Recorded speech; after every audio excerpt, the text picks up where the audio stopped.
Bonjour à tous, merci d'être avec nous pour cette nouvelle session des rendez-vous du CRT avec un webinaire aujourd'hui qui sera dédié au marché belge, un marché essentiel pour notre tourisme en Nouvelle-Aquitaine, on y reviendra, mais les Belges sont des visiteurs fidèles de la Nouvelle-Aquitaine et donc aujourd'hui on va pouvoir décrypter ce marché qui est un peu un deux en un parce que vous le savez déjà certainement, mais on va creuser un petit peu tout ça. On a évidemment deux marchés en Belgique, la Wallonie francophone et le marché flamand néerlandophone.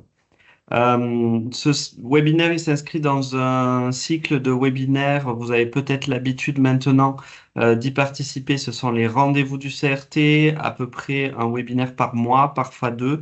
Le planning est disponible sur le site du CRT avec des thématiques variées pour accompagner nos professionnels du tourisme dans de leur montée en compétences et leur formation et information.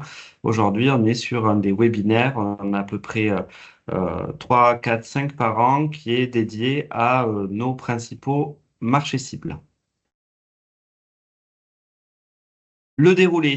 D'abord une présentation sur les visiteurs belges en France avec l'appui du bureau Atout France Belgique que j'en profite pour remercier pour nos belles collaborations resserrées depuis déjà quelques années et qu'on a le plaisir d'accueillir aujourd'hui, qui vont vous faire une petite présentation des caractéristiques spécifiques du marché belge.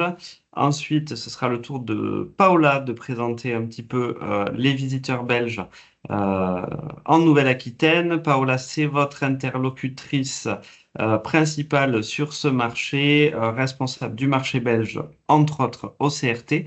Et c'est à elle que je vais passer aussi la parole dans 2 petites minutes, qui déroulera l'ensemble de ce webinaire. Deux grands témoignages. On a l'habitude aussi lors de nos webinaires de faire venir des grands témoins. Là aussi, merci à eux. Leurs témoignages sont précieux pour qu'on connaisse un petit peu mieux les marchés. On a aujourd'hui Adrien et Franck qui seront avec nous.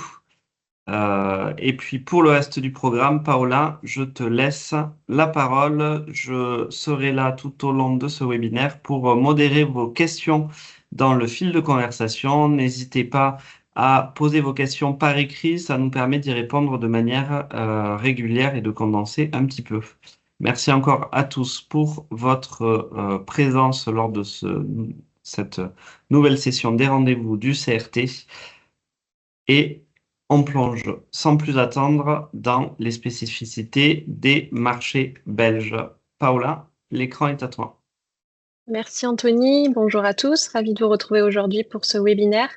Anthony a très bien introduit, donc on va directement commencer par Daniela. Daniela, si tu veux prendre la parole pour du coup introduire, nous présenter le marché belge, les profils et les attentes des comportements d'achat de consommation touristique des Belges qui, comme Anthony l'a rappelé, rassemble deux marchés en un.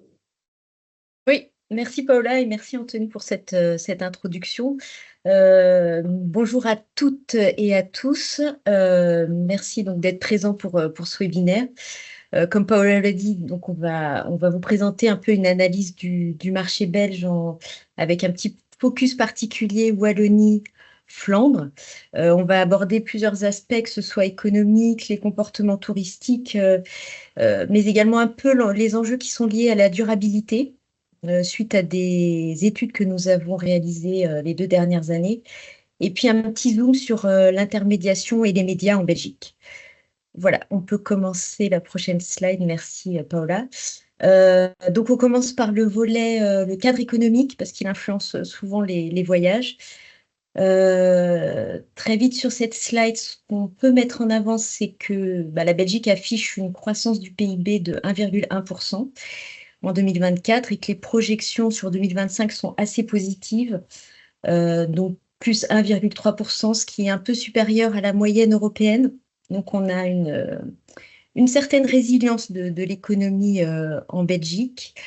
Mais il y a un mais, donc la prochaine slide, Paola, s'il te plaît. Donc, c'est un contexte de forte inflation. Donc, vous voyez, en 2023, elle était à 2,3. En 2024, elle a bondi à 4,3.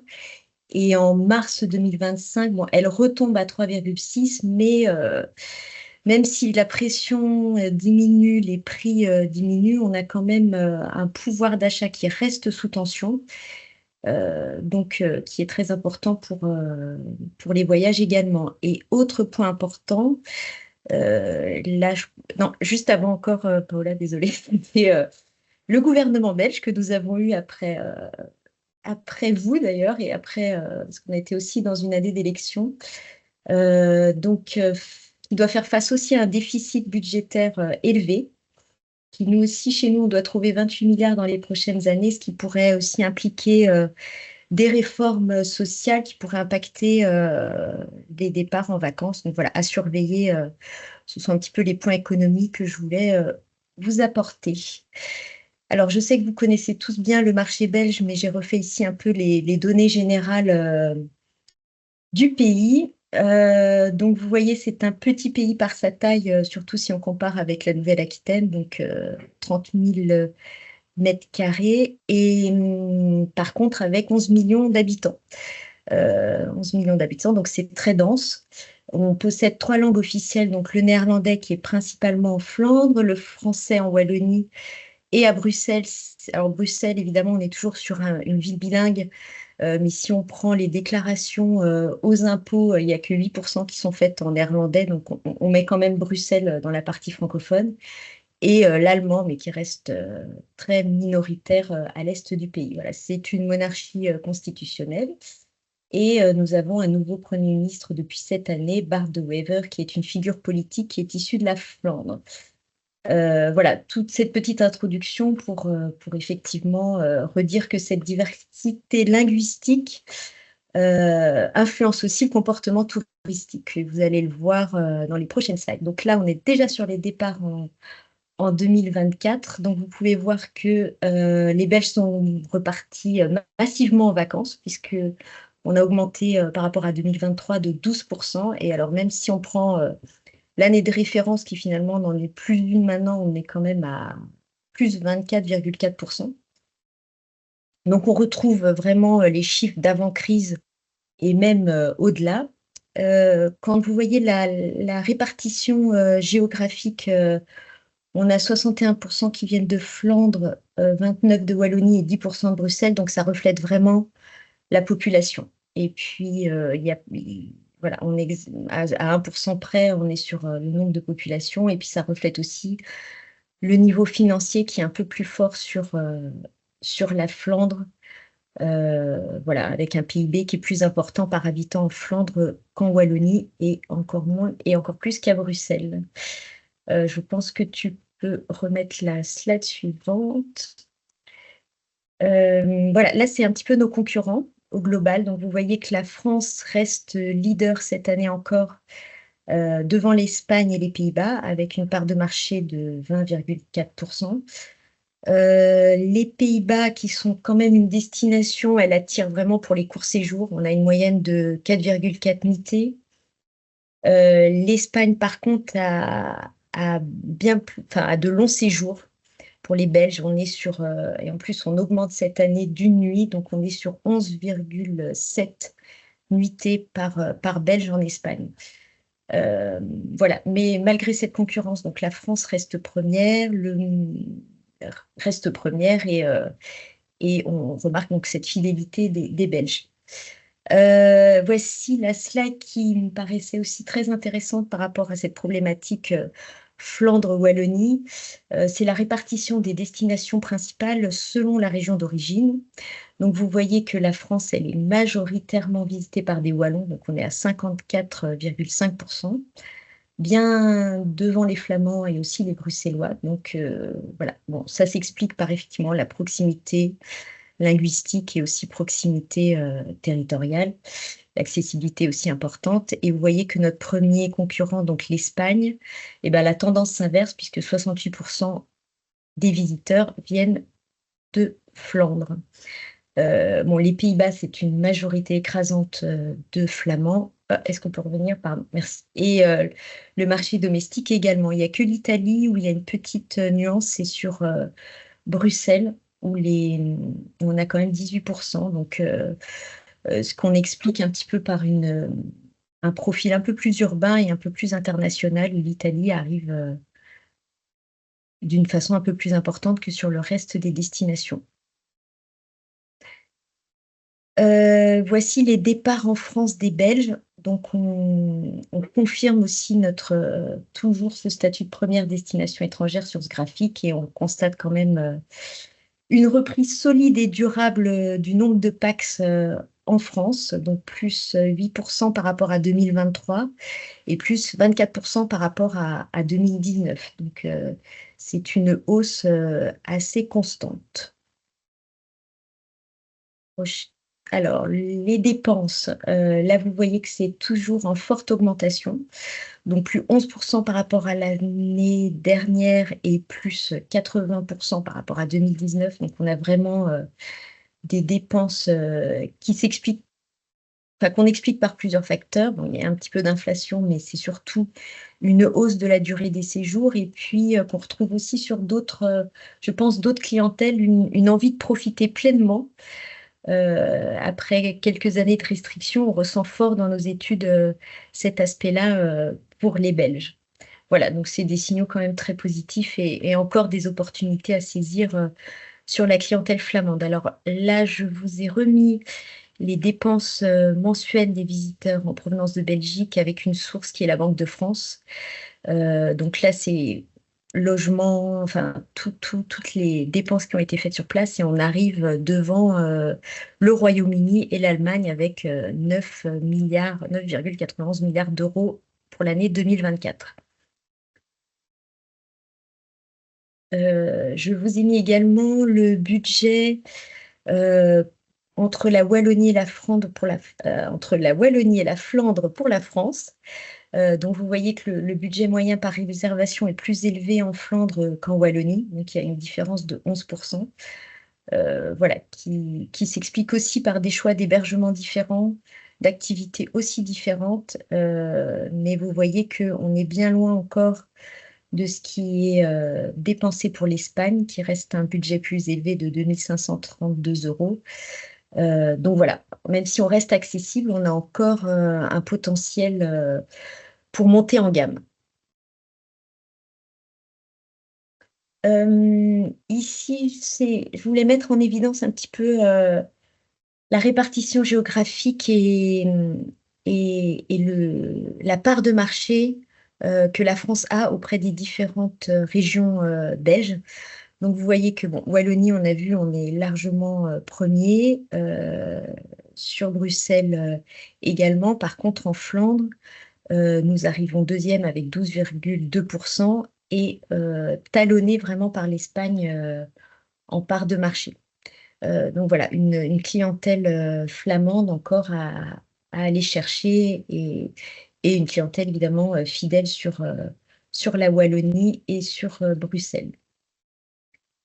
Alors, le profil des voyageurs en France, donc je vais dire que c'est une clientèle mature.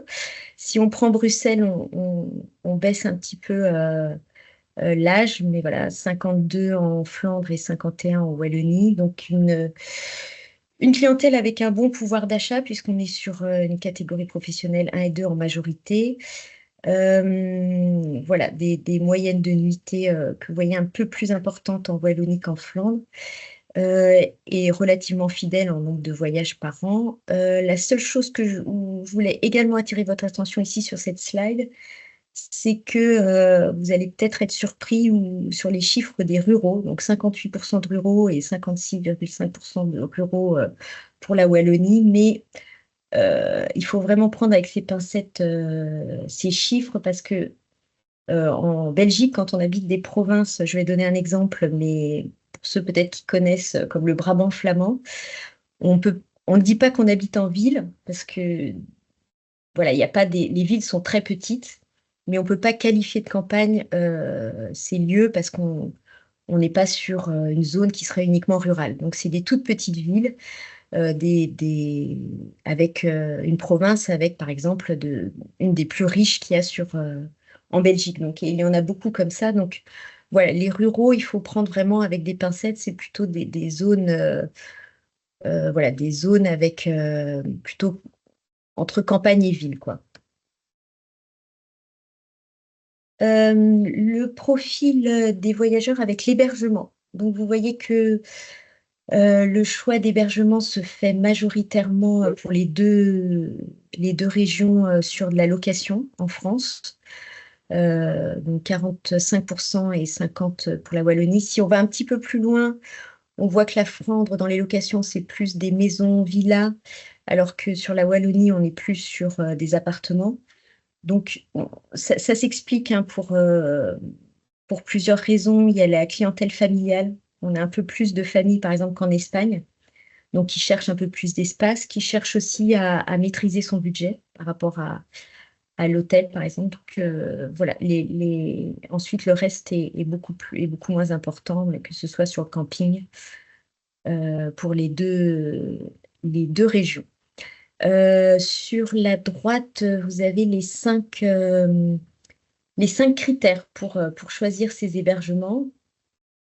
On est une clientèle très pragmatique, comme vous pouvez le voir, donc qui recherche à optimiser le rapport qualité-prix. Donc, les top 5, c'est l'emplacement, donc le lieu, le prix, les services et la place de parking, très important, et les avis clients. Voilà, et scores et avis qui sont encore cités dans les top 5 pour le choix des hébergements. Les activités qui sont réalisées par les Belges, enfin déclarées par les Belges vers la France, les top 3, les 3 premières activités les plus citées sont dans le même ordre pour les deux régions, les deux communautés, donc visite de ville, gastronomie et visite d'un site local. Alors, visite d'un site local, c'est visite de village, d'un site naturel, site patrimoine, site culturel, voilà, qui se retrouve sous cette appellation. Et là où je voulais plutôt attirer votre attention, c'est sur des activités où il y a vraiment une grande différence entre la Flandre et la Wallonie. Donc, sur la Flandre, on a le vélo qui est très populaire. Donc, 16% déclarent pratiquer le vélo pendant leurs vacances. Donc, ça reflète cette forte culture cycliste en Flandre, avec une demande de séjour plus active que sur la Wallonie. Je crois que sur la Wallonie, on était à moins de 8%. Et sur la Wallonie, à 32%, ils citent la plage comme activité principale. Donc, vraiment une, une communauté qui recherche la détente, du soleil. Et voilà. Et donc, on a vraiment un intérêt, enfin, vous devez le voir en Nouvelle-Aquitaine, très fort pour les destinations balnéaires. Dans cette slide, on observe deux aspects qui me semblent assez essentiels aussi du comportement touristique des Belges vers la France. Donc, en haut, vous avez les réservations et en bas de la slide, vous avez les mois de départ. Voilà, on voit que le janvier reste le mois le plus fort, surtout en 2024. Enfin, vous voyez qu'on est à 13% des réservations qui se font dès janvier, c'est surtout pour l'été. Donc là, c'est vraiment pour bénéficier du meilleur prix, d'être sûr d'avoir l'hébergement qu'ils souhaitent. 10% des réservations restent en last minute, donc là, il y a quand même aussi une opportunité et ça ne cesse d'augmenter. Donc voilà, une demande de plus de flexibilité aussi auprès des hébergeurs. Le mois de juillet, enfin voilà, les Belges restent des juilletistes, comme vous pouvez le voir, avec encore 21% de personnes qui partent au mois de juillet. Et puis, quand même, il y a une petite désaisonnalité avec le septembre, qui, vous voyez, arrive à 16% cette année. Et ce qui était intéressant aussi, c'est ce qui se passe en avril, puisque en 2019, il représentait 17% des départs, mais en 2024, seulement 6%. Et donc, cette baisse est vraiment due à la réforme scolaire Bruxelles-Wallonie, des écoles qui dépendent de Bruxelles-Wallonie, qui a modifié la période des vacances de printemps, puisque les vacances de printemps maintenant pour les écoles francophones sont au mois de mai. La Flandre continue à avoir ses vacances en avril autour de Pâques. Mais voilà, on sent bien que ça a déplacé les flux touristiques. Là, c'est une comparaison par communauté. Donc, on voit que les Flamands est aux réserves massivement en janvier par rapport aux Wallons. Les courbes sont assez proches finalement jusqu'au mois de mai, avec un léger retrait des Flamands sur avril-mai. Et à partir de septembre à décembre, on voit que les Wallons réservent davantage. Il y a le ski aussi qui rentre en compte. Hop. Je passe directement au transport. Voilà, le mode de transport préféré des Belges reste la voiture, avec 70% des départs en France qui se font via ce transport. Ce qui est important à vous dire, c'est qu'il y a une loi au niveau fédéral qui a été votée et qui fait qu'à partir du 1er janvier 2026, toutes les voitures de société qui ne seront pas 100% électriques resteront ne seront plus fiscalement déductibles. Sachant que 25% du parc automobile en Belgique est un parc d'entreprise, est un parc automobile d'entreprise. Donc 2026, c'est demain et c'est effectivement quelque chose à prendre en compte. Donc sur l'avion, on est relativement stable. Même chose que le train, et la seule différence entre les Wallons et les Flamands, ça serait sur l'autocar, où vous avez, alors c'est des petits pourcentages, mais on est quasiment le double du côté wallon que du côté néerlandophone, enfin flamand. Voilà. Je vous ai remis ici les liaisons aériennes. Avec, enfin, vous le savez tous, les lignes en gras qui arrivent en Nouvelle-Aquitaine. Voilà, il y a deux grandes... il y a Bruxelles Airlines et Ryanair qui desservent quasiment toutes les destinations en France. Vous voyez, 44% des vols qui sont assurés par Bruxelles Airlines et 41,9% par Ryanair. Voilà, là où c'est un peu plus compliqué pour la Nouvelle-Aquitaine, c'est effectivement ces liaisons ferroviaires directes. Donc nous, sur Bruxelles, il y a 3 marques qui sont Eurostar, TGV et Ouigo qui circulent en direct de Bruxelles. Voilà, je vous ai mis les cartes et les différentes destinations. Un petit zoom sur la durabilité et l'électrique. Donc, comme je vous ai dit, l'autodépendance à la voiture reste très forte en Belgique. Donc, 64% des Belges disent ne pas pouvoir passer de leur voiture. Donc, 38% envisagent de passer... que leur prochaine voiture soit une électrique. Donc, il y a quand même une inquiétude au niveau des prix parce qu'on a baissé de 10 points et d'autonomie et de recharge, etc. Puisque 51% des interrogés, vous voyez, n'envisagent pas de faire de longs trajets à l'étranger en électrique. Donc voilà, le discours écologique passe, mais on sent bien que les contraintes pratiques et économiques freinent encore largement l'adoption de cette mobilité électrique. La prochaine slide, s'il te plaît. Oui, et puis petite information aussi, c'est que quand on regarde pour la mobilité électrique, en Flandre, en 2029, donc il n'y aura plus de ventes autres que des voitures électriques, et en Wallonie-Bruxelles, 2035. Donc voilà, c'est aussi à prendre en compte à moyen terme. Juste la slide avant, Paula, excuse-moi. Je vais aller très vite. Voilà, c'était juste le niveau de connaissance qui est relativement élevé du terme tourisme durable, puisque 90% des gens déclarent en avoir entendu parler. Voilà, il y a seulement 11% qui déclarent avoir payé une éco-compensation. Donc, il y a vraiment une prise de conscience qui est théorique, mais qui pour chez nous n'est pas encore traduite vraiment en comportement concret au niveau du tourisme. Il y a une bonne intention, mais plus qu'un critère de choix pour l'instant en tout cas. Voilà, si on reprend ici, c'est s'ils sont prêts à payer plus pour du tourisme durable, on a quand même 33% qui répondent oui.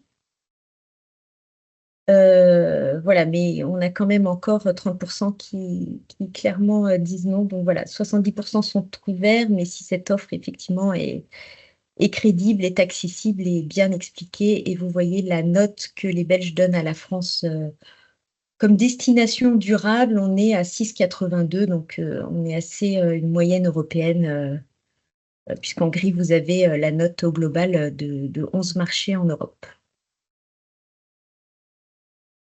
Un petit point sur... je dépasse là, non? Paola, il me reste combien de temps? 5 minutes? Un petit peu moins de 5 minutes. Ok, ben on va aller très vite. L'intermédiation, donc on a des organisateurs de voyages belges qui sont majoritairement en Flandre pour 62%. Donc là aussi, ça reflète un petit peu notre tissu de population. Voilà, c'est un tissu professionnel qui est très local et assez fragmenté. Voilà, donc un accompagnement qui est très ciblé de notre part. Tu peux passer.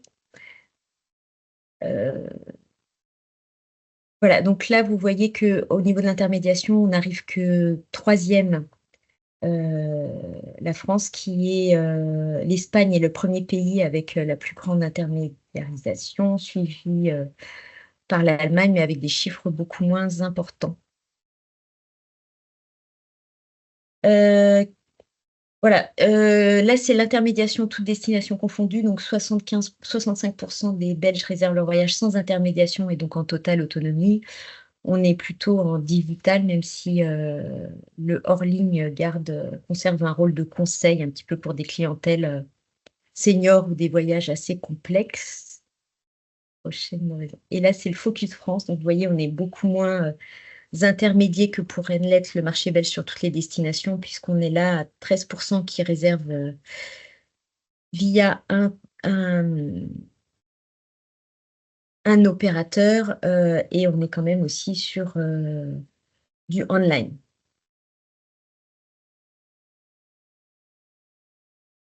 Et le petit point pour terminer sur la presse qui nous semble important, c'est effectivement, bon, ça reste un levier puissant en Belgique et le paysage médiatique est complètement bilingue, c'est-à-dire qu'on a vraiment deux lignes éditoriales qui sont séparées, parce que même si on a des pendants entre le nord et le sud sur des féminins, etc., on a toujours des journalistes différents, une rédaction qui est différente. Donc ce n'est pas une traduction d'un magazine à l'autre.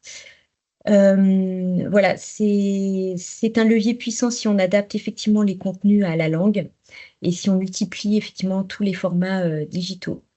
On a des émissions touristiques qui sont plus nombreuses sur la partie francophone que néerlandophone. Et je vous ai mis quelques chiffres là à droite sur l'équivalent de notre médiamétrie en Belgique, qui a fait l'année dernière une grande étude sur le comportement par rapport à la presse. Donc, vous voyez, il y a encore 79% des Belges qui lisent chaque mois un titre en version papier. Donc, ça me semble vraiment très important. Et donc, voilà, la presse reste un levier important sur le marché. Voilà, donc en conclusion, comme l'avait dit Anthony, c'est quand même un marché prioritaire pour le tourisme français. Il voyage et il consomme de plus en plus. On a une clientèle fidèle côté Wallonie, mais on a aussi une clientèle à aller chercher de nouveaux clients sur la partie flamande. On a quand même, comme je vous l'ai dit, aussi une désaisonnalisation qui est intéressante. Voilà, ils sont de plus en plus exigeants sur la qualité, le prix, la flexibilité. On commence à s'intéresser à des pratiques durables, même si ce n'est pas encore décisif. Mais voilà, il faudra continuer à s'adapter et valoriser l'offre française comme vous le faites. Je vous remercie en tout cas pour votre attention et je serai disponible à la fin de ce webinaire pour les questions. Merci beaucoup, Daniela.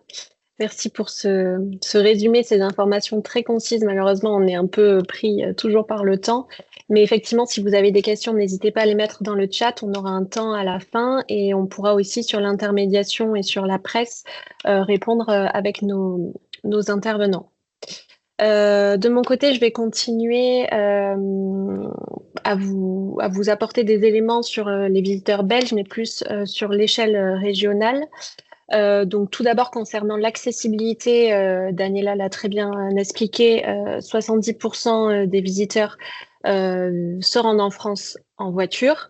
Il y a un véritable enjeu qui est identifié donc sur la voiture et sur notamment l'électrique, avec ce qu'on a vu quand même des contraintes dans l'aspect logistique sur place. Donc nous, notre rôle, ça va être aussi de jouer un rôle de facilitateur pour accompagner cette transition et cette accélération pour permettre de voyager au mieux en Nouvelle-Aquitaine, puisque effectivement d'ici 2029, l'estimation est que 50% du parc sera électrique en Belgique. Sur la partie train, nous n'avons plus de ligne directe vers la Nouvelle-Aquitaine malheureusement, mais nous sommes connectés à Bruxelles depuis Bordeaux en 4h30. Important de noter aussi l'option via Lille, puisque pour ma part, j'ai eu des demandes de groupes sur ce marché qui préfèrent prendre le train à Lille, traverser la frontière et se rendre directement en Nouvelle-Aquitaine plutôt qu'avoir le changement à Paris. Et effectivement, sur la partie aérienne, nous avons donc une connexion vers Bruxelles et Charleroi depuis les aéroports de Bordeaux, Biarritz, Bergerac, La Rochelle et Brive. Quelques chiffres clés sur les visiteurs belges en Nouvelle-Aquitaine. Donc, en 2029, année pré-Covid, ils étaient 5e en clientèle étrangère. C'est vrai qu'ils sont de plus en plus venus pendant les années Covid et post-Covid en Nouvelle-Aquitaine. Du moins, ils ont pris plus de parts dans les parts de marché par rapport aux autres clientèles, puisque donc c'était une clientèle résiliente qui était où il y avait une certaine flexibilité pour le voyage, il y a quand même une certaine proximité, ils pouvaient voyager en voiture. Donc l'été 2021, c'était la première clientèle étrangère accueillie en Nouvelle-Aquitaine. Sur l'été dernier, ils étaient 4e après les Allemands, les Néerlandais et les Britanniques. Vous retrouvez ici les chiffres des arrivées et des nuitées en 2024. Attention par contre, pour les interpréter, cela concerne uniquement les chiffres d'hôtellerie et d'hôtellerie de plein air. Donc, ce ne représente pas tous les flux sur les autres modes d'hébergement, mais on note quand même une augmentation de ces chiffres depuis 2023 et également depuis les années précédentes. Sur le profil des visiteurs belges en Nouvelle-Aquitaine, alors ça va être très similaire à ce qu'a énoncé Daniela sur leur profil, à savoir qu'ici ce sont donc des données qui datent de 2019 et de notre dernière grande étude de clientèle, étude qui est renouvelée cette année, donc on pourra avoir des chiffres plus actualisés qui nous permettent d'étudier l'évolution des clientèles, mais ils voyagent principalement en Nouvelle-Aquitaine en famille et en couple pour des vacances de loisirs. De mai à octobre, principalement avec un focus en juillet-août. Là aussi, c'était intéressant d'avoir la distinction entre les Wallons et les Flamands. Et d'avoir aussi la notion de hors saison, aile de saison, avec un pic qui s'intensifie sur septembre et avec des provinces qui ont des politiques et des vacances scolaires très différentes, ce qui permet aussi d'orienter les séjours et d'optimiser la fréquentation sur les ailes de saison. Et en termes d'hébergement, ils plébiscitent les meublés de tourisme et les hébergements non marchands. À savoir qu'on a une majorité effectivement de Wallons avec un potentiel de développement sur la partie Flandre. En termes de destination favorite, donc effectivement, ça retranscrit ici ce que disait Daniela avec la recherche, surtout pour les Wallons, de plages de soleil. Donc, les destinations plébiscitées en 2024, encore une fois, attention sur hôtellerie de plein air, c'était Bordeaux et la Gironde et la côte atlantique en Gironde, les Charentes-Maritimes et les Landes. À savoir qu'ici, on est sur un podium, mais juste après les Landes, on retrouve la avec aussi des chiffres en augmentation. Et sur le type d'activité et le type de visite souhaité, c'est également exactement ce qui était retranscrit aussi au niveau français. Le tourisme urbain, les visites de sites et la gastronomie œnotourisme. Et important de noter aussi que les visiteurs belges sont la première clientèle dans les vignobles régionaux de Nouvelle-Aquitaine. Ce qui peut être un peu ce qu'on n'a pas forcément toujours en tête parce qu'on pense souvent aux Américains, aux Britanniques, mais c'est vrai que ce sont les premiers, donc il y a vraiment aussi un intérêt, un enjeu sur la filière œnotouristique pour cette clientèle. Rapidement sur la programmation de la région, en 2023, un organisateur de voyage sur 5 qui programmait la France proposait aussi la Nouvelle-Aquitaine. On pourra aller plus loin éventuellement sur les questions sur la programmation de la région. Et conclure mes propos rapidement en vous parlant de l'étude 360 du CRT Nouvelle-Aquitaine, qui est donc menée depuis juin 2023 en partenariat avec les bureaux d'Atout France de 3 marchés qui sont concernés, la Belgique, les Pays-Bas et le Royaume-Uni, où l'enjeu de cette étude, c'est de recueillir les attentes des marchés, identifier les tendances et surtout analyser l'efficacité de nos actions avec une vision 360 pour étudier aussi les retombées de nos actions et adapter nos stratégies. Donc cette enquête, cette étude, elle a porté sur plusieurs cibles avec à ce stade 36 prescripteurs interrogés, tour opérateurs, agents de voyage, journalistes. Et ici, vous pouvez voir quelques tendances. C'est plutôt je parle de tendances puisqu'on est sur des entretiens qualitatifs. Donc, c'est plus de l'ordre du ressenti que de concrètement des tendances qui sont concrétisées via des entretiens quantitatifs. Mais ça permet quand même d'avoir quelques tendances. Des destinations infrarégionales, des destinations fortes qui sont identifiées dans la région, des destinations qui sont reconnues pour la nature préservée et pour représenter la quintessence de la France, donc tout le savoir-faire, l'art de vivre de la France et notamment le patrimoine, la gastronomie et le no-tourisme. Une région identifiée comme durable par les prescripteurs, mais avec un manque de visibilité concrète sur les engagements qui sont pris.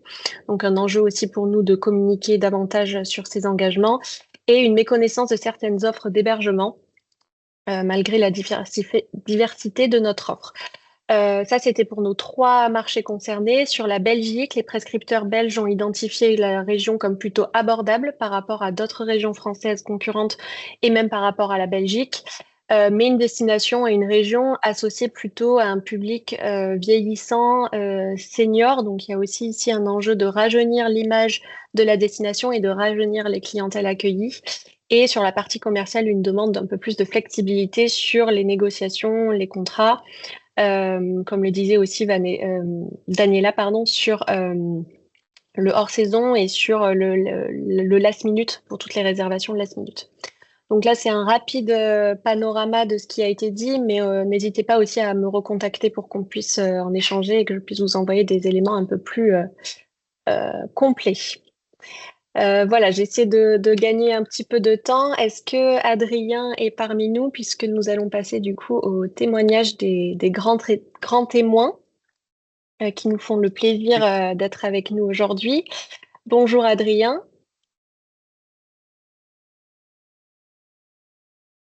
Oui, je suis à vous. Bonjour Adrien. Voilà. Alors, je vais vous présenter rapidement et puis après, je vous donne la parole. Je crois que vous êtes en Corse actuellement. Tout à fait.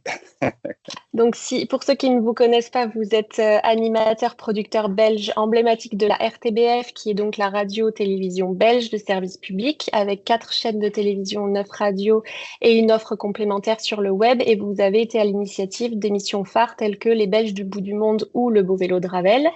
Le Beau Vélo de Ravel, donc, qui est une émission très populaire. Vous êtes accompagné d'une personnalité belge et vous rassemblez donc tous les dimanches un public plutôt familial autour des balades à vélo, de la convivialité, du slow tourisme, en parcourant bien sûr les belles véloroutes de la France notamment.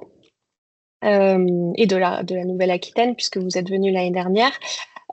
Donc voici nos deux questions, et puis n'hésitez pas à compléter mes propos. Donc la première, c'est depuis la création de votre émission, comment l'émission a-t-elle évolué? Comment est-ce qu'aujourd'hui vous inspirez les cyclotouristes à voyager de façon plus respectueuse de l'environnement, et comment vous valorisez les mobilités douces? 3 questions en une. Bravo, bravo. Merci pour la présentation, Paola. Rebonjour à toutes et tous. Donc, effectivement, peut-être juste un petit flashback sur l'émission, hein, parce que Beau Vélo de Ravel, quand on est en France, ça peut faire penser à plein de choses, à un boléro ou à des choses un peu intrigantes. Il faut savoir que Ravel, d'abord, c'est l'acronyme du Réseau autonome des voies lentes, RAVEL, Ravel. Et à l'époque, je vais le dire en français, en 1999 pour nous les Belges, on voyait fleurir sur les autoroutes des grandes affiches que le gouvernement wallon avait placardées. Il était inscrit rouler Ravel. Personne ne savait ce que ça voulait dire. C'était vraiment. Alors, j'ai mené ma petite enquête et j'ai été voir le service mobilité du gouvernement wallon. Je dis, mais qu'est-ce que c'est que cette histoire de rouler Ravel? Il me dit, ah oui, c'est un nouveau réseau qu'on lance. Ce sont d'anciennes voies de chemin de fer qu'on a transformées, qu'on a essayé de transformer en voies cyclo-piétonnes, etc. Et on incite les gens. Je dis, écoutez, si vous mettez des 20 mètres carrés sur les autoroutes, ça ne va pas parler aux gens. Ce qu'il faut faire, c'est leur montrer ce que c'est que le Ravel. Et j'ai donc imaginé, avec mes petits camarades de la radio belge, une émission à vélo sur le Ravel. Et parmi mes premiers invités, il y avait Benoît Poulvorde, que je ne vous présente pas, et qui m'a dit, comment est-ce que tu veux amener et appeler ton émission? Je dis, écoute, je ne sais pas, j'ai fait à vélo sur le Ravel. Il me dit, t'as qu'à appeler ça le Beau Vélo de Ravel. Donc voilà, donc, comme ça est née l'émission. Et un peu sur le ton de la boutade, j'ai dit à la radio un matin, un samedi matin, j'ai dit, écoutez, si vous faites rien demain, venez à tel endroit, c'est la cantine des Italiens, c'est le nom d'un cours d'eau, un chemin de halage, un vieux canal de Belgique, près de la Louvière. Et j'ai dit à nos auditeurs, si vous faites rien demain, venez avec votre vélo, j'offre le pique-nique. Et on sera en direct et on va raconter ce qui se passe. Et on a été très surpris de voir comme ça, une idée qui est venue en l'air, que le lendemain, 60 personnes déjà nous rejoignaient. Je suis retourné voir mes camarades au gouvernement wallon et j'aurais dit, écoutez, vous voyez, ça marche peut-être mieux qu'une affiche. Déjà, il y a un 60 la première fois. Donnez-moi un budget et je vous fais toute une saison là-dessus. J'ai obtenu le budget de 20 affiches, 20 mètres carrés. Et avec ça, j'ai pu faire une saison radio où on a incité les gens à venir nous rejoindre pour pédaler avec nous. Et j'étais en direct à la radio avec un casque, un émetteur sur le dos. Je pédalais, je tends mon micro à gauche et à droite pour faire vivre la balade. Je rencontre des plaisanciers, des bateliers, des agriculteurs, des petits producteurs locaux. Je parle avec un peu tout le monde et ça donne finalement cette émission qui existe depuis 27 ans maintenant. On prépare la 27e saison avec dans l'ADN de l'émission vraiment la convivialité, le tourisme, le slow tourisme, hein, vraiment le tourisme lent, doux, les produits du terroir. Hein, vous entendez parler de no tourisme tout à l'heure, ben nous aussi, on a, on a un peu moins de vignobles, on a des petites brasseries sympas. Donc, c'est mettre en avant les petits producteurs de chez nous à l'échelle vraiment humaine. Hein, vraiment, on fait ça très doucement. Et le côté intergénérationnel aussi dans notre peloton, on a vraiment toutes les générations. Il y a des gens de mon âge, on va dire des seniors actifs, mais il y a aussi des gamins, il y a des jeunes couples avec leurs enfants, les petits-enfants. Donc, c'est plus fort que Tintin. C'est de 7 à... C'est avant 7 ans, c'est possible, et après 77 ans, c'est encore possible. Donc, on a vraiment toutes les générations. Et alors, le petit bébé, si vous voulez, on dit toujours que les petits ruisseaux font des grandes rivières. Le petit bébé de 60 participants, le petit peloton du début, ben à la fin de la première saison, c'était déjà 1000. Et maintenant, on a chaque week-end, en Belgique, hein, quand on vient en France, on réduit la voilure, évidemment, pour des questions de budget. Mais en Belgique, sur une belle étape, quand on a un beau soleil, on a régulièrement 3, 4, 5 et parfois même 10 000 personnes qui viennent au même moment pédaler avec nous, découvrir les petits patelins, faire la fête, parce que ça commence avec un petit déjeuner le matin, mais on termine avec un barbecue le soir, puis un concert avec des artistes. Donc c'est vraiment la fête et l'esprit, voilà, je le redis, de convivialité. Et puis l'idée aussi de faire quelque chose ensemble, parce que ben, vous connaissez la phrase. Hein, tout seul, on va plus vite, mais ensemble, on va plus loin dans la découverte, le partage. Et vraiment l'émotion qui grandit quand on la vit ensemble, de faire quelque chose ensemble. Hein, on parle de vivre ensemble, mais là, c'est vraiment faire quelque chose ensemble, vivre un événement ensemble. Voilà donc pour un petit peu le portrait de l'émission radio, qui est devenue aussi une émission télé. Et au début, parce que vous parliez de l'évolution des valeurs, au début, on s'est dit, tiens, ce gars qui fait du vélo, il est un peu baba cool. Et puis après, c'est devenu un peu, tiens, c'est tendance. Et puis maintenant, ça devient branché. On peut, vous voyez, en France comme en Belgique, il n'y a plus une campagne de pub, même quand c'est une pub pour une bagnole, il y a toujours un vélo dedans. Le vélo est devenu quelque chose à la mode. Et donc, nous, on est très fiers d'avoir un tout petit peu poussé à ça, à ce déplacement à la fois pour le loisir, le tourisme, mais aussi dans le déplacement actif, la mobilité douce.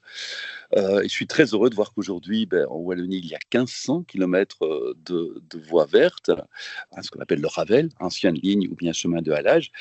Et c'est très peu par rapport à ce qu'on trouve en France, évidemment. Nous, on est un tout petit pays comparé au vôtre. Et lors du Covid, c'était en 2021, lors des épreuves, il y a toujours quelque chose de positif à retenir. On avait un peu réduit la voilure chez nous sur les déplacements, sur les missions, etc. Et on s'est dit, tiens, on va profiter de ce moment un peu de calme pour proposer à nos auditeurs et téléspectateurs de découvrir à vélo les régions proches. Et c'est ainsi qu'on a fait l'échappée belge en France. C'est la 4e année maintenant qu'on le fait. Et donc là, on vient, je n'ai pas les moyens de faire venir 5000 personnes, mais je prends chaque fois une personnalité belge avec moi, et avec cette personnalité un peu emblématique, on va découvrir des régions de France. Et donc ça a été la nouvelle, voilà, le nouveau virage de l'émission, un peu une spin-off. Donc le beau vélo de Ravel continue, évidemment, plus que jamais, mais depuis 5 ans, on fait l'échappée belge du beau vélo de Ravel en France. Et je dois dire qu'à ce niveau-là, mes 2 expériences de la saison dernière en Nouvelle-Aquitaine ont été un vrai bonheur. Je ne sais pas si vous voulez que je parle déjà maintenant de ces expériences ou qu'on en Oui, parle tout plus à fait. tard. Juste pour rappeler, donc vous êtes venu effectivement l'année dernière, on a eu la chance de vous recevoir. Je pense pouvoir parler aussi au nom des partenaires qui étaient très satisfaits de vous accueillir dans les Landes et au Pays Basque autour de la véloroute scandibérique et aussi en Dordogne autour de la Flo Vélo. Donc c'était 2 tournages distinctifs avec des retombées effectivement télé, radio, print, presse également. Et du coup, ben, on attend vos retours d'expérience sur la Nouvelle-Aquitaine, sur ce que nous avons pu valoriser et ce qui, selon vous, est le plus porteur auprès notamment de vos auditeurs et de vos téléspectateurs. D'abord, je suis très ému de revoir sur votre écran ces 2 photos. Sur la photo du dessus, je reconnais la Dordogne ou le Périgord, hein, appelez-la comme vous voulez, cette région, elle est de toute façon magnifique. Et je suis le long de l'île, je crois. À moins que ce ne soit la Dordogne, mais je crois que c'est l'île, avec Déborah François, qui est sur la gauche, avec une casquette, parce qu'il y avait du soleil et de la pluie. On a, on a tout eu ce jour-là. Et en dessous, je reconnais Salomé de Wells, au Bec du Grave, il me semble. C'est entre les Landes et le Pays Basque. C'était deux expériences magnifiques. Alors, que ce soit enfin, peu importe la Dordogne ou les Landes et le Pays Basque, vous avez, vous, ce qu'on n'a pas chez nous, en tout cas en Nouvelle-Aquitaine en général, vous avez cet alliage de montagne et d'océan. Nous, on est un plat pays. Le point culminant de la Belgique, je vous rappelle, 600 mètres d'altitude. Je vous interdis de rire. Et on n'a pas la mer. Enfin, si, on a la mer, mais sur 60 km. On a la mer du Nord. C'est tout petit littoral, hyper bétonné, avec des tours. C'est beau, mais c'est un peu spécial. C'est tout petit. Et alors, quand on découvre les plages sauvages de la Nouvelle-Aquitaine, waouh, ça coupe le souffle, hein, c'est incroyable, la beauté, la splendeur de vos paysages. Et je crois que c'est ça que les Belges recherchent, c'est de trouver ce qu'on n'a pas chez nous. Nous, on a plein de choses, on a des kermesses, on a des tas de trucs très sympas en Belgique, mais ces grands espaces, tout ça, on n'a pas. C'est ça qu'on vient chercher. Alors moi, je parle pour ma chapelle avec le vélo-tourisme, mais à pied, c'est pareil, pour les randonnées, pour le tourisme même de patrimoine, etc. Vous avez une telle richesse, j'ai envie de dire, terre, parce qu'il y a les terres, les plaines, les grands espaces même sur la terre, des grands espaces que même on n'a pas, et puis la montagne, vos sommets sont formidables.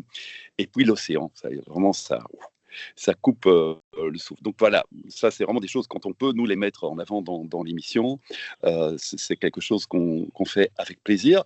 Alors si je dois revenir sur le Périgord, tout d'abord, 9000 km², donc c'est plus grand que la Wallonie pour seulement 400 000 habitants, c'est vous dire s'il y a de la place. Les 4 couleurs du Périgord, hein, le vert, le pourpre, le blanc, et il en manque un, vous allez me dire le noir, et vous avez raison. Ça, c'est vraiment magnifique, avec tout ce que ça donne aussi de saveurs, de gastronomie, ça j'ai vraiment beaucoup aimé, l'art, l'histoire, les bons plats, la guinguette de Barnabé, c'est aussi ce patrimoine à la fois gastronomique et culturel.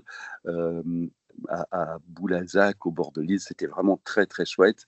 Le moulin de la Vessière aussi, donc vraiment la V56 aussi, une des nombreuses véloroutes que vous avez en Dordogne. Moi, j'étais vraiment ravi de mettre ça en avant dans l'émission, à la fois à vélo et sur l'eau, parce qu'on a fait du canoë par un temps c'était presque le déluge, mais pour nous Belges, c'est pas grave. Je veux dire, nous les Belges, quand il pleut, on dit chez nous, il n'y a pas de mauvais temps, il y a que de mauvais vêtements. Donc on a l'habitude.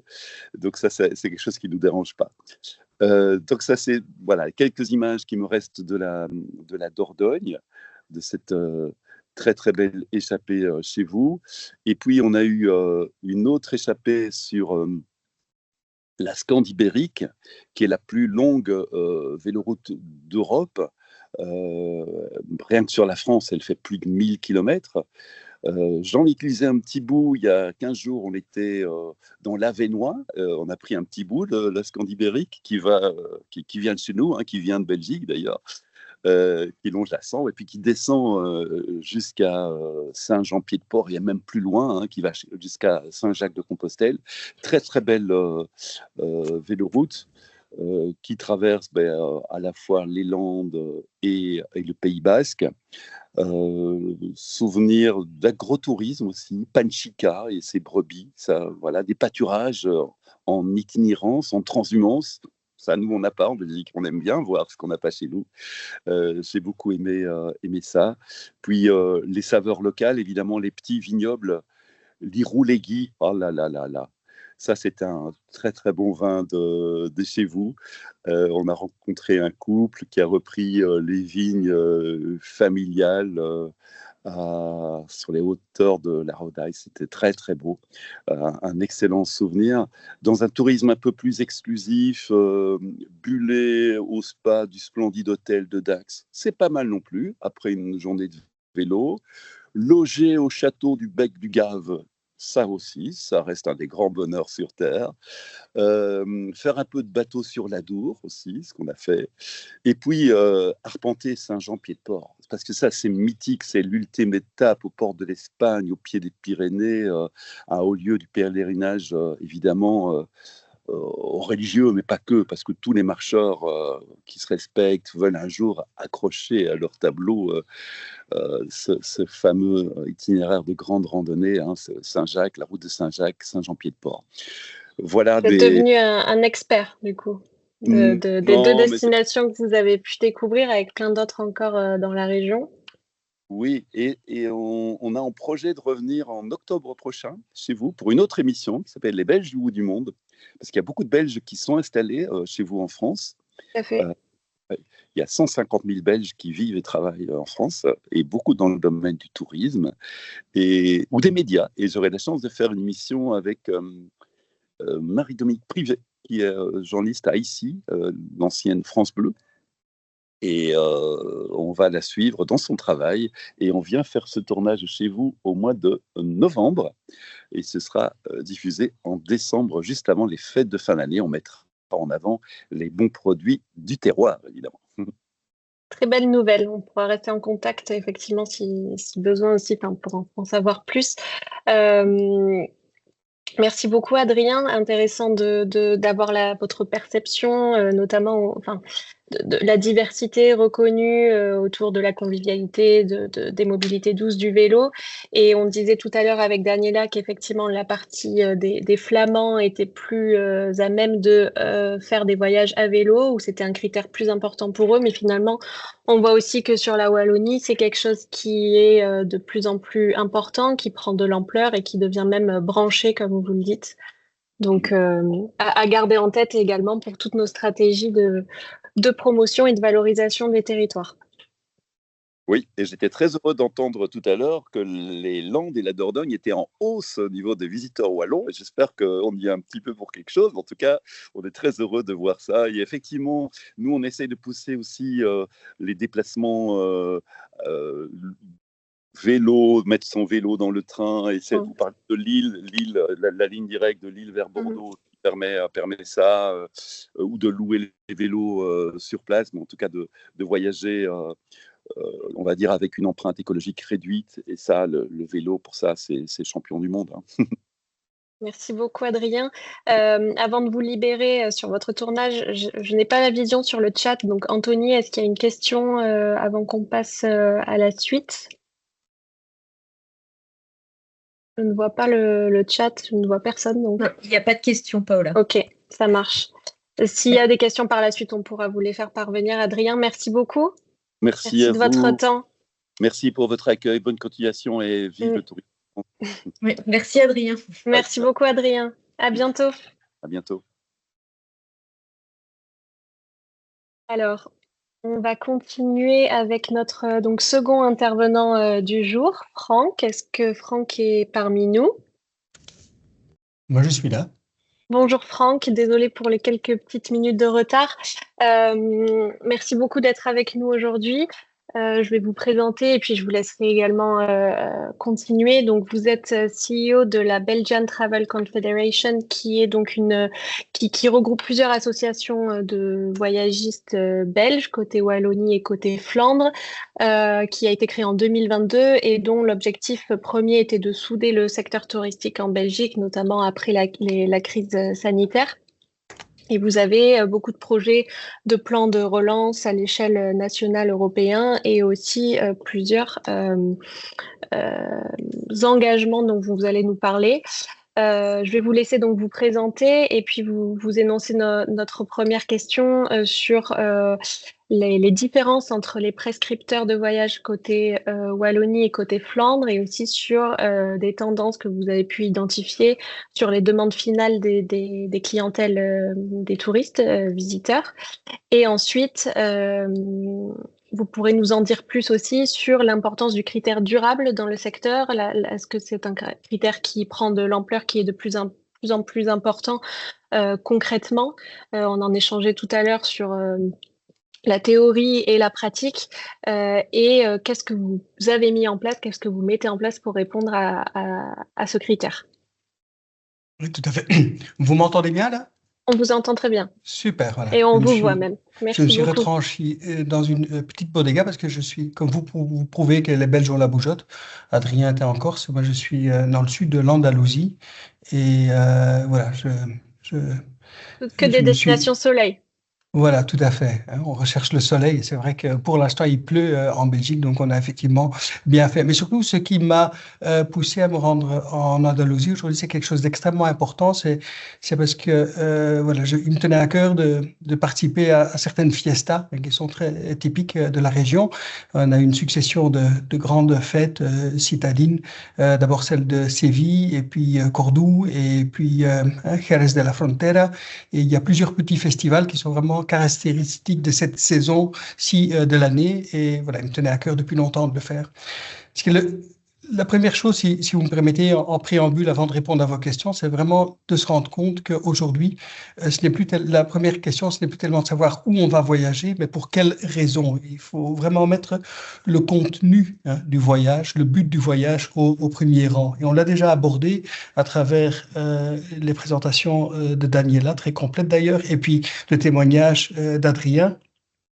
Moi, je suis venu ici pour les fiestas, mais rien que cette semaine, par exemple, j'ai eu voilà, trois rappels de la Nouvelle-Aquitaine, de gens qui m'ont parlé d'une retraite qu'ils faisaient dans un monastère bouddhiste qui s'appelle les Pruniers.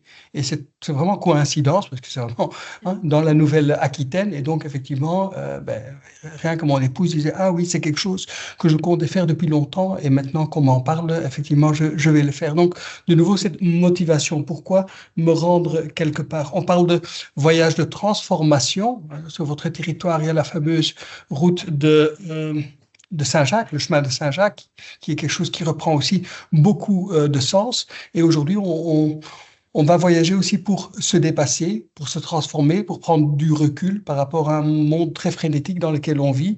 Et on fait ça à travers un chemin comme celui de Saint-Jacques, mais aussi bien à travers un voyage qui est fait de randonnée, en montagne par exemple, ou de vacances de vélo. Et rien que dans les jours précédents aussi, j'ai suivi via les réseaux sociaux deux amis indépendamment de l'un de l'autre qui étaient en train de faire un voyage à vélo. Donc, ils partent avec des copains le temps d'une semaine pour faire un parcours en vélo. Et donc, Adrien a effectivement très bien amené le sujet.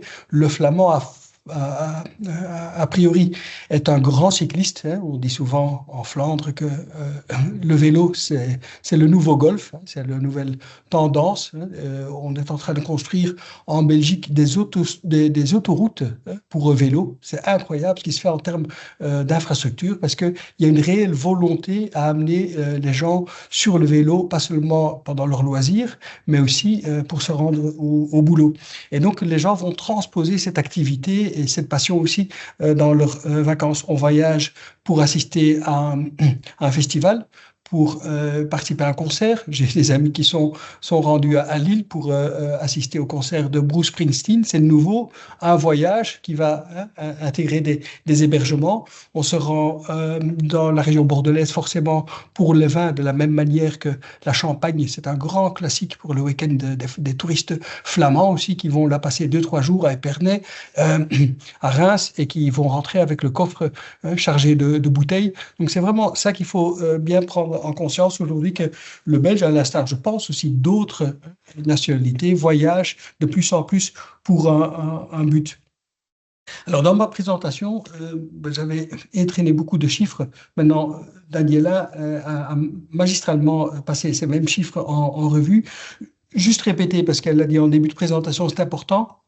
60% des Belges sont des Flamands, 40% sont des francophones, 30% de la Wallonie, 10% de Bruxelles qui sont majoritairement de locution francophone. Et puis, on a aussi une petite communauté allemande, germanophone, mais qui représente moins d'1% de la population. Très important, cette démographie. Alors, vous m'avez demandé quelles sont les principales différences entre les Flamands et les Wallons. De un, Les Flamands, plus dans le nord, ben c'est la puissance économique. C'est vrai qu'aujourd'hui, on a un nouveau Premier ministre qui fait partie d'un parti nationaliste, un petit peu à l'instar de ce qu'on voit dans d'autres pays, en Italie ou en Espagne, où le nord, plus développé, économiquement plus développé, ben, a certaines appréhensions à dire, passez-moi l'expression, on a marre de travailler pour les fainéants du Sud, ce qui est vraiment une vilaine caricature et qui est tout à fait fausse, mais c'est un petit peu une image, mais en tout cas qui traduit vraiment ce dynamisme flamand, le flamand qui effectivement est un être très pragmatique, qui est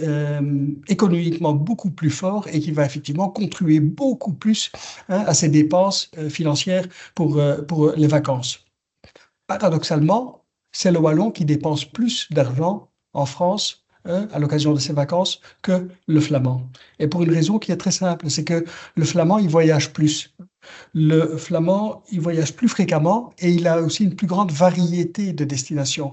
Il va répartir ses voyages entre la France, mais aussi l'Allemagne, les Pays-Bas, et je parle vraiment du voyage de proximité, même si aujourd'hui, la première destination, pas aujourd'hui, depuis toujours, la première destination de non-proximité, disons, la première destination de vacances en avion, c'est l'Espagne. Et puis toujours, ça va rester le cas en Belgique encore très longtemps. Ensuite viennent la Grèce, l'Italie, le Portugal.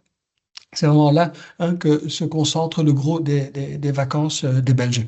Mais quand on parle des vacances de proximité, qui sont très importantes aussi, qui comptent quand même pour un pourcentage extrêmement important dans le budget des vacances, ben le Flamand, il va plus répartir ses choix sur les pays frontaliers. Là où le francophone, en fait, il va voyager moins souvent, et il va avoir une plus grande concentration.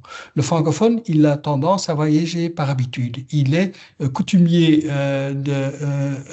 des Landes, par exemple, où il a l'habitude d'aller dans le bassin d'Arcachon. Ben, il va continuer à faire ça des années, si possible même dans le même hébergement. Et s'il loge dans un hôtel, ben, il préférera même avoir la même chambre. Il va le mettre dans la réservation. Et on voit ça assez souvent, la chambre 315, s'il vous plaît, parce que il tient. Et quand il arrive sur place, dans cet hôtel où il va, ou dans cet hébergement, ou ce camping où il va depuis longtemps, s'il y a un membre du personnel qui a changé, aïe, ça compromet déjà un petit peu le succès des vacances, parce qu'il est extrêmement porté sur cette redondance, cette habitude. Par contre, qui le différencie aussi du flamand, le wallon, c'est qu'il va beaucoup plus dans la convivialité. Donc, les échanges qu'il va vivre sont plus importants. Et la raison pour laquelle, donc, malgré le fait qu'il voyage moins souvent que le flamand, il dépense plus en France, et surtout parce qu'il va passer plus de temps sur place. C'est vraiment le long séjour et c'est les grandes vacances, comme on appelle ça de manière très cliché. Et c'est des vacances où tout va se passer relativement de manière localisée, très locale, si possible sur l'enceinte du camping, de l'hébergement, de la résidence, de l'endroit où il va loger. Et il va aussi prendre beaucoup plus de services. Il va prendre plus de repas pré-réservés, beaucoup plus de repas en demi-pension ou en pension complète, si c'est possible. Alors que le flamand, il va prendre un minimum pour garder son indépendance et pour pouvoir rayonner, pour aller effectivement, quand il va loger en Provence, ben il va juste prendre l'hébergement parce qu'il va aller tous les soirs dans une autre petite bourgade, une autre petite ville dans les parages. Donc, l'avantage pour le professionnel, c'est que le vacancier wallon ou francophone belge, mais il est beaucoup plus fidèle, là où le flamand, il est beaucoup plus volatile.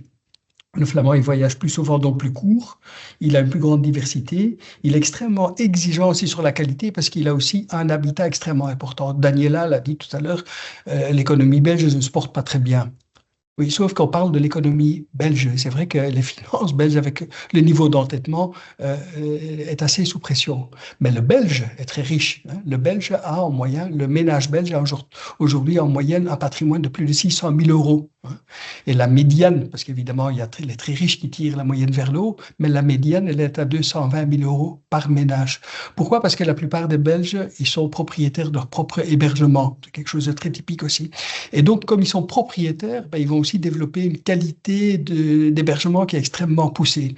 Et donc, quand il arrive sur sa destination de vacances, et encore plus le flamand peut-être que le wallon, parce qu'il est économiquement plus fort et il vit dans un hébergement un peu plus luxueux, dirons-nous, Eh bien, si cet hébergement présente des lacunes en termes d'hygiène, du sanitaire, qui n'est pas à la mode, qui n'est pas au jour, ben, il va avoir quand même une pointe de déception. Donc, quand même, ce niveau d'exigence et surtout d'efficacité. Il faut que tout fonctionne. Hein. Et donc, autant le francophone, on va pouvoir l'amadouer par la convivialité, par le côté très proche et la conversation, mais le flamand, non. On peut dire, il est plus objectif. Il va faire tirer ses conclusions sur base de ce qu'il voit et de manière très objective. Et ce qu'il dit, c'est juste, c'est juste. Hein. Donc, c'est vraiment un des grands principes qui est très caractéristique. Ce qui a un petit inconvénient aussi, c'est que dire, le francophone, quand ça ne va pas, ben, vous allez le sentir aussi, comme il est dans l'échange, ben, il va beaucoup plus partager son souci. Le flamand, il va rien dire, tout va bien. Il va dire bonjour le matin, il va dire au revoir quand il s'en va, et puis quand il rentre à la maison, il va vous envoyer une grosse réclamation. Et ça étonne, et c'est aussi quelque chose qui est typiquement flamand, parce que de nouveau, juste c'est juste et pas juste c'est pas juste. Mais on ne veut pas non plus importuner ou être désagréable pendant son séjour. On fait le gros dos et voilà, on subit et on subit. Mais quand on est rentré, on doit quand même lui dire qu'on n'était pas content. Voilà. Ensuite, dans le choix des hébergements, c'est vrai qu'on n'a pas beaucoup de chiffres là-dessus. Et d'ailleurs, voilà, en parlant des chiffres, les chiffres, il faut toujours les relativiser parce que tout dépend de la source. Nous, en tant que Belgian Travel Confederation, on réceptionne les chiffres des professionnels de voyage. Mais on l'a vu aussi dans la présentation de Daniela. Malheureusement, les professionnels de voyage en Belgique aujourd'hui sont vos plus mauvais clients. Hein. En fait, la France est vraiment l'exemple de la désintermédiation où en fait le vacancier il peut aller en direct auprès du producteur, de l'hôtelier, du propriétaire du gîte ou de la location de séjour et il n'a pas besoin de passer par un professionnel de plus. Il prend sa propre voiture pour s'y rendre, donc il n'a pas non plus besoin de réserver un avion, ce qui de nouveau l'éloigne du professionnel. Donc on a relativement peu de chiffres propres. Par contre, on a des tendances et voilà, on élargit aussi notre base de données de chiffres, notre data intelligence, comme on l'appelle, en croisant des sources. On est abonné à Eurostat, Euromonitor, on suit les chiffres de StatBel, on a le baromètre Europe Assistance qui est paru hier, je n'ai pas encore eu le temps de le passer en revue, mais qui est assez révélateur aussi des habitudes des Belges. Et donc les statistiques qu'on a vues tout à l'heure dans la présentation de Daniela aussi sont aussi basées sur les chiffres de l'UPAF, hein, qui travaille avec un institut de sondage et qui en dit long sur les intentions, effectivement, de voyage des Belges. Donc, en termes de voyage de proximité, hein, vraiment toutes les vacances qu'on fait sans devoir prendre l'avion, c'est-à-dire dans le propre pays et dans les pays frontaliers, la France garde effectivement la cote. Il faut dire que 68% des Belges voyagent en Europe.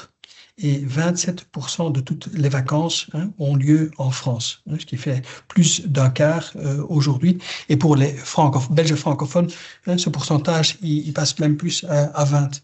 Alors, il y a encore, je regarde un petit peu le temps qui m'est imparti, que je ne dépasse pas trop. Rappelez-moi l'ordre, Paola, parce que moi, je peux parler pendant des heures. Ce serait un plaisir, mais effectivement, donc, le webinaire est censé se terminer dans 10 minutes.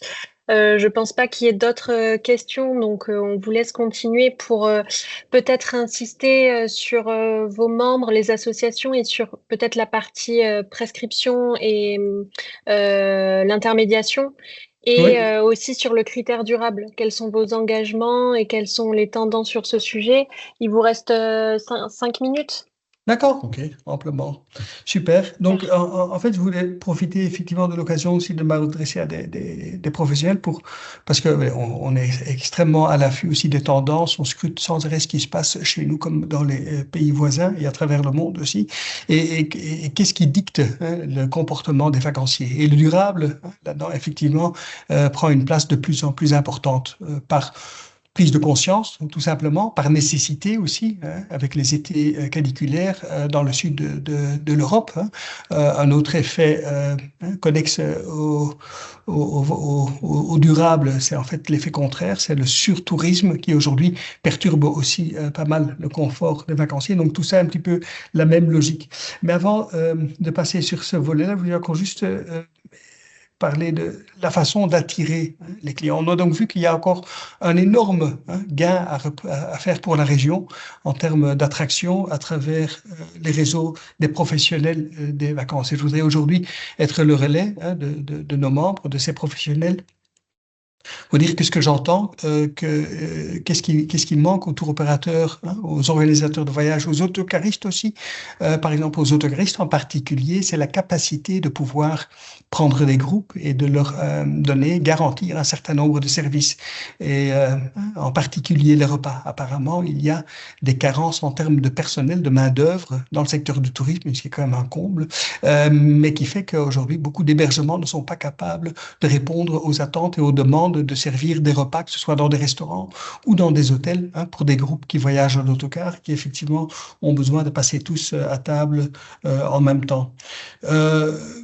Par rapport aux tour opérateurs et agences de voyage, c'est effectivement surprenez-les, inspirez-les et venez avec des nouveautés. C'est fou comme on est en fait aujourd'hui à l'affût d'être interpellé, d'être attiré par quelque chose de nouveau. C'est ce que font les influenceurs aujourd'hui. Il ne faudrait pas trop leur laisser la place parce que ça risque de décontrôler un petit peu les flux. Et on a eu un exemple récemment où l'île de Majorque, dans les Baléares espagnoles, a pris une initiative de faire appel à des influenceurs pour attirer des vacanciers. Et le résultat a été que les objectifs ont été amplement dépassés, ce qui fait que certains maires et certains endroits ont été, des maires de communautés ont vraiment pleuré pour qu'on enlève toutes ces images des réseaux parce que tout d'un coup, leurs endroits paradisiaques se retrouvaient inondés de chasseurs d'images. Donc ça, c'est le danger.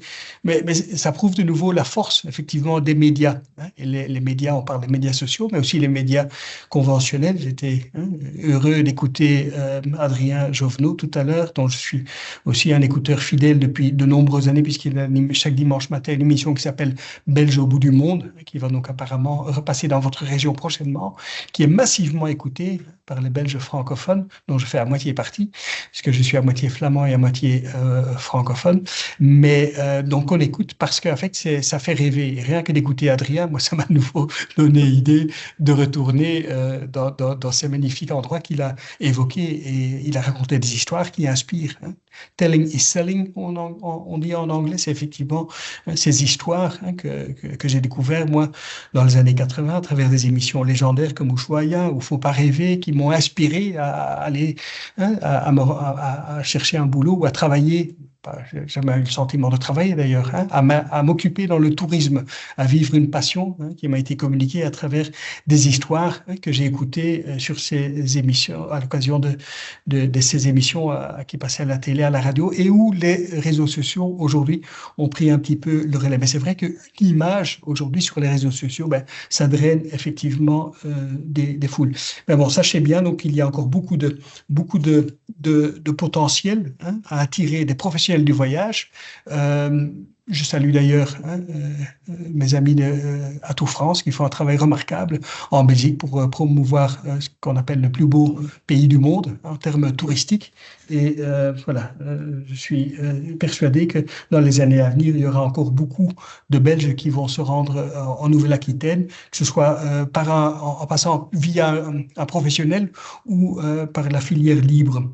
Et pour finir, donc sur le voyage durable, on sent effectivement que c'est une nécessité. Le public le demande de plus en plus. Malheureusement, comme on l'a vu dans les chiffres, 4% aujourd'hui avouent contribuer à avoir équilibré quelque part ces dépenses par une dépense à vocation durable. Aujourd'hui, je dirais qu'on a vraiment encore un travail d'évangélisation à faire, d'information, et on doit convertir les esprits. Mais c'est un processus qui est en marche. Et à l'instar de ce qu'on a eu dans l'alimentation, où il y a 20 ans, dans les grandes surfaces, il y avait un petit rayon de nourriture bio. Aujourd'hui, c'était effectivement un petit peu le rendez-vous des bobos d'une certaine bourgeoisie qui pouvait se permettre effectivement de dépenser plus cher pour manger sainement. Mais aujourd'hui, le bio fait partie intégrante de notre chaîne alimentaire. Et je dirais que de la même manière, le voyage durable, effectivement, demain aura une place beaucoup plus importante dans le voyage. Donc, vous avez tout intérêt en tant que professionnel, et nous avons tout intérêt à prendre les devants, hein, et à prendre des initiatives pour développer des itinéraires de randonnée, des voyages en vélo. Pour privilégier le train, effectivement, c'est dommage que la route sur Bordeaux ait été coupée, mais c'est vrai qu'au départ de Lille, hein, c'est extrêmement... tous les recoins de la France sont atteignables. Et puis, voilà, le surtourisme, ça veut dire aussi une meilleure répartition des flux, hein. Daniela l'a bien dit aussi. Le Belge est un juillettiste. Les chiffres vont tous dans ce sens. On voyage essentiellement en juillet. Ensuite vient le mois d'août, mois de septembre, de plus en plus tendance. Puis le mois d'avril. Et puis le calendrier scolaire aussi, hein, a tendance, a vocation aujourd'hui à assurer une meilleure répartition. Au moins, il y a une partie des Belges qui jouit de 2 semaines de vacances dans la première quinzaine du mois de mai, tout comme nos voisins du Nord, les Hollandais. Et puis on a 2 semaines aussi au congé du carnaval pendant le mois de février. Tout ça réorganise un petit peu aussi les flux touristiques qu'on doit contrôler, parce que c'est vrai qu'aujourd'hui, hein, et demain encore plus, ben, on va effectivement se faire chasser par des populations qui n'ont plus envie d'accueillir des touristes parce que les lieux sont saturés. Des touristes qui ne vont plus prendre plaisir non plus à voyager dans un certain endroit parce que tout simplement il y a plus d'espace, plus d'air dans une grande surface un samedi après-midi pendant la période des soldes que sur une destination de vacances, ce qui est vraiment pas de bon augure pour passer des vacances reposantes. Et donc on doit vraiment s'interroger, hein, innover, suivre les tendances, continuer à s'informer à travers des bulletins, à travers des analyses chiffrées, hein, qu'on produit au sein de la BTC.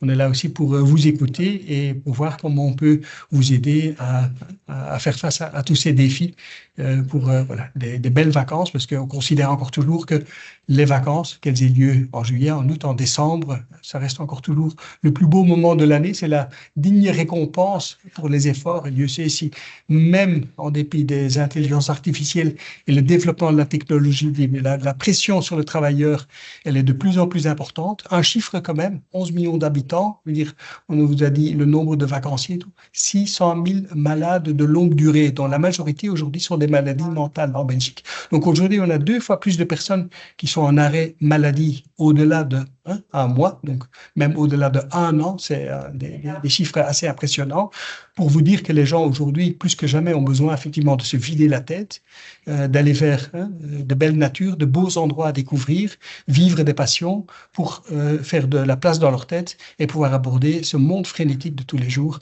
avec beaucoup plus de sérénité. Merci beaucoup, Franck. Beaucoup d'enseignements et je pense qu'on pourrait encore continuer à échanger sur plein de sujets. Merci beaucoup.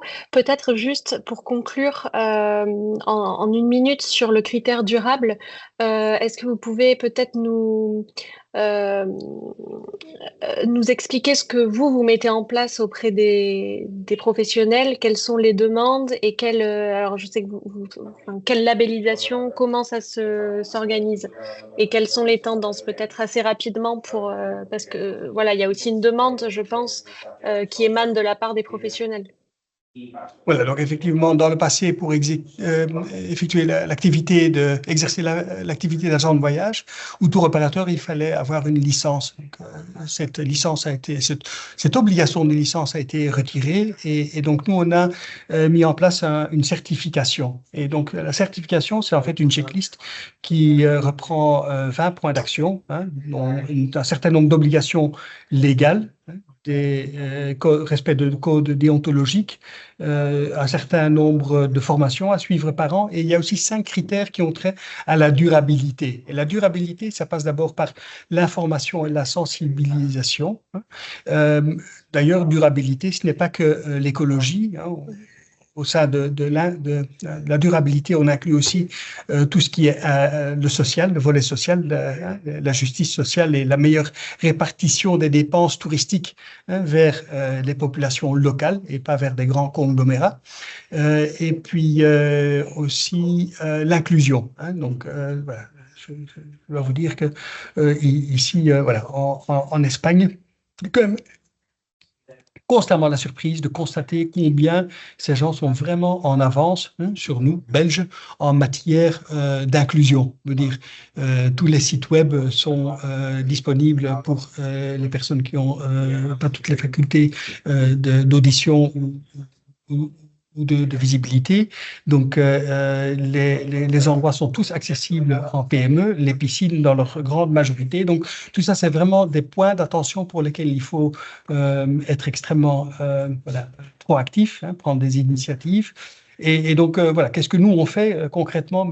On multiplie les efforts pour informer les gens, on organise des événements, on a monté des modules de formation pour déjà leur expliquer quelles sont les attentes du public, quelles sont leurs obligations, quelles sont les possibilités, qu'est-ce que effectivement l'empreinte carbone, comment est-ce qu'elle se calcule, comment est-ce qu'on pense ou contribuent, parce qu'il y a deux écoles, ceux qui pensent qu'on doit compenser l'empreinte carbone, ceux qui disent que ce n'est pas juste, pour plusieurs raisons sur lesquelles je ne vais pas développer, mais qui sont par contre libres à faire des contributions pour aller dans ce sens. Donc, on sensibilise les agences de voyage à prendre les devants, à les informer de manière à ce que ils ne se fassent pas dépasser par les clients, parce que c'est vrai qu'on fait face à une frange de clientèle qui de plus en plus critique, de plus en plus pose des questions, et donc voilà, la meilleure façon d'y faire face, c'est d'anticiper et d'avoir déjà des dispositifs. Je salue d'ailleurs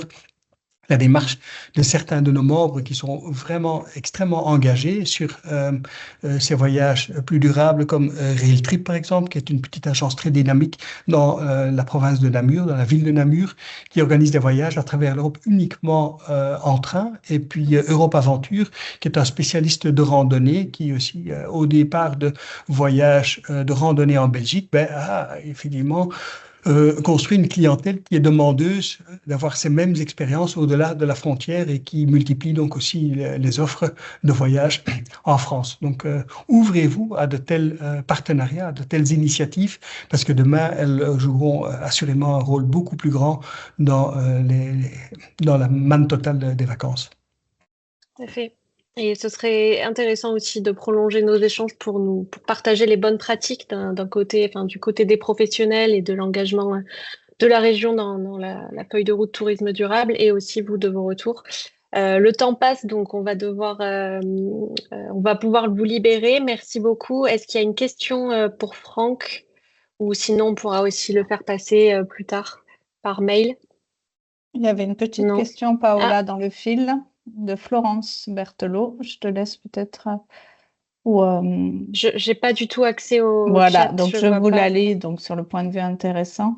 C'était une petite question rapidement sur l'attrait sur le tourisme olfactif avec des expériences, visite d'usine, cosmétique, balade olfactive, atelier de cuisine. Si c'est d'un intérêt pour les clientèles belges, que ce soit flamand ou wallon. Je trouve ça extrêmement intéressant comme question et très pertinent, parce qu'on mesure effectivement, en fait, on a encore une obligation, enfin, on a plusieurs obligations, mais une qui est vraiment une obligation sine qua non pour pouvoir exercer le métier. En Belgique comme en France, j'imagine, c'est qu'on doit être assuré contre son insolvabilité financière. Et donc, régulièrement, je regarde auprès des organismes assureurs en Belgique, qui ne sont pas très nombreux, il y en a 2, qui sont les personnes qui ont perdu leur couverture et qui n'ont plus le droit d'exercer. Et que chaque fois que je vois les défections, j'ai une petite douleur au cœur. Je me dis, notre secteur est en train de mourir. Mais en même temps, je vais regarder après les nouvelles créations et je suis heureux de constater qu'il y a plus de nouvelles créations que de défections, que de départs.